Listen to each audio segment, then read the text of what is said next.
A fierce political storm is brewing in Zimbabwe after Vice President Chiwenga reportedly issued strong warnings against allies of President Emmerson Mnangagwa who are pushing controversial constitutional amendments. Chiwenga strikes fear. VP's warning throws power extension plans into chaos. Don't even subscribe or like or turn the bell icon.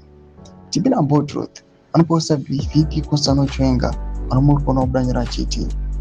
Sources say Chiwenga's tough stance has sent shockwaves through the ruling camp, triggering anxiety among key loyalists and significantly slowing efforts to secure an extension that would keep the 83-year-old president in office for an additional 2 years.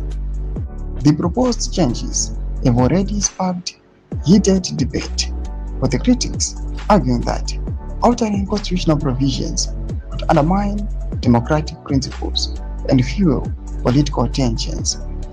Insiders claim Mnangagwa's supporters are now scrambling to reassess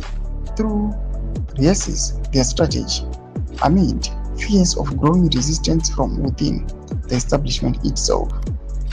Political observers say the latest developments expose deepening divisions at the highest level of power, raising fresh questions about Zimbabwe's succession battle and the future direction of the country's leadership. The unfolding showdown is rapidly becoming one of the most closely watched political dramas in the nation. Doma developments are pangwa ine VP Constantino Chiwenga issuing ma warnings pangwa ine ajistrike back na kumana va kupusha for term extension. When I comment section notes of any more to the pumps of each. So now subscribe or like or turn on the bell icon.